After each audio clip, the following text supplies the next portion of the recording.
Ya, pemirsa, demikian tadi rangkaian informasi penerapan PSBB di berbagai wilayah. Selanjutnya kita ke informasi penerapan aturan larangan mudik. Bagaimana situasi di lokasi penyekatan pemudik sore ini? Atau malam ini kita langsung akan bergabung dengan Gebi Natasha di Tol Cikarang Barat, Kabupaten Bekasi, Jawa Barat, dan Vito Erlangga di Tol Cikupa, Tangerang, Banten. Kita menuju ke Tol Cikarang Barat terlebih dahulu. Gebi, masih adakah pelanggar di sana dan bagaimana kondisi arus lalu lintas? Ya, Uci dan juga April, hingga saat ini memang masih terdapat pelanggaran yang terjadi di tempat saat ini saya melaporkan, yakni di Tol Cikarang Barat di kilometer 31, di mana dari data yang berhasil kami himpun, sudah terdapat 114 kendaraan yang diminta untuk putar balik menuju ke arah Jakarta kembali, terhitung dari pukul 6 pagi hari tadi hingga saat ini saya melaporkan. Dan 114 kendaraan tersebut terdiri dari 92 kendaraan pribadi dan juga 22 kendaraan angkutan umum seperti bus dan juga elf. Dan pelanggaran yang mereka lakukan memang Uci dan juga April, di mana mereka tidak memiliki kelengkapan dokumen seperti yang sudah ditetapkan dalam surat edaran gugus tugas COVID-19 nomor 4 tahun 2020, di mana harus membawa beberapa dokumen yang sudah disyaratkan seperti surat tugas dari instansi terkait dan juga surat kesehatan yang menyatakan bahwa mereka bebas COVID-19. Dan memang di Tol Cikarang Barat ini sendiri diperuntukkan bagi mereka salah satunya yang memiliki kepentingan tugas di beberapa bidang tertentu seperti pertahanan keamanan, kesehatan, dan juga pelayanan umum, dan bukan diperuntukkan bagi pemudik reguler yang ingin kembali ke kampung halamannya. Dan informasi lainnya dapat kami sampaikan, Uci dan juga April, bahwa di tempat saat ini saya melaporkan di kilometer 31 terdapat pos penyekatan di mana para petugas kepolisian dan juga dinas perhubungan bekerja sama untuk memeriksa kelengkapan dokumen kendaraan-kendaraan baik itu pribadi dan juga angkutan umum yang akan melintas. Uci dan April.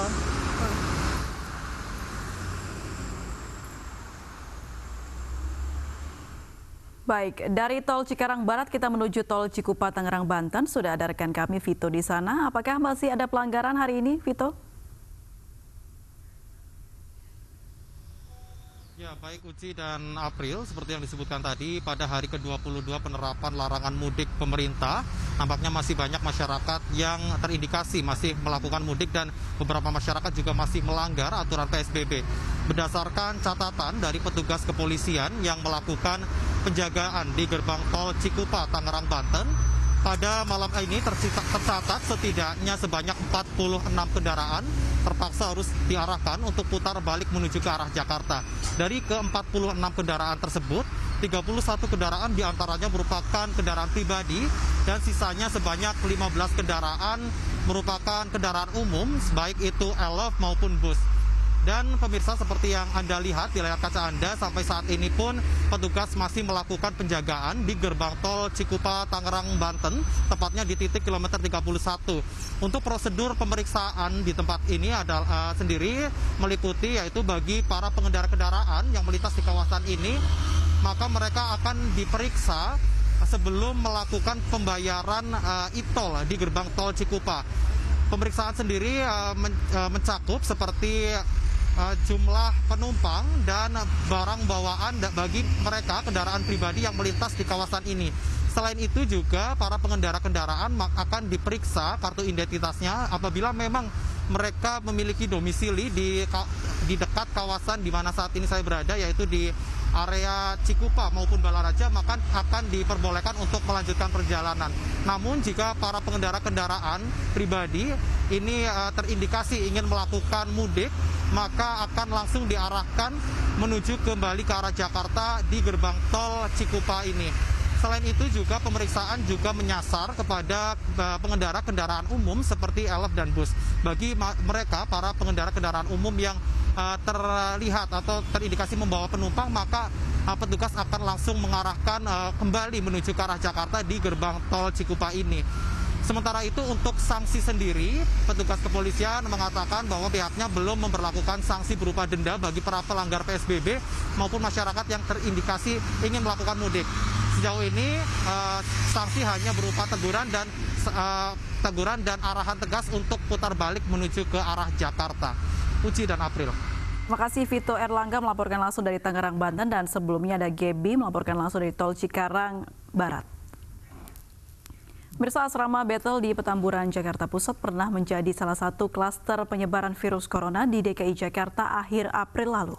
Puluhan penghuni asrama positif COVID-19 dan puluhan lainnya harus menjalani karantina mandiri di asrama. Saat ini kondisi para penghuni mulai membaik, namun mereka tetap menjalankan protokol kesehatan untuk menjalani kegiatan sehari-hari. Pandemi COVID-19 tidak menghalangi para penghuni asrama Sekolah Tinggi Teologi Bethel Indonesia menjalani aktivitas mereka. Meski sempat dinyatakan sebagai salah satu klaster penyebaran COVID-19, para penghuni tetap menyalurkan beragam kreativitasnya sambil menjalani masa karantina. Mereka tetap menjalani kegiatan sambil menerapkan protokol kesehatan untuk berperang melawan virus corona. Kegiatan-kegiatan yang lain, yang rutinitas yang dilakukan di sini kami berhentikan semua. Sehingga misalnya kegiatan belajar mengajar itu ditiadakan, kemudian kegiatan-kegiatan yang mendatangkan massa secara besar-besaran itu diadakan. Karena itu selama SPBB ini diberlakukan, kita berhentikan semua kegiatan yang ada di Seminari Bethel Jakarta. Perjuangan para penghuni asrama dalam melawan virus corona ini mendapat perhatian dari MNC Peduli.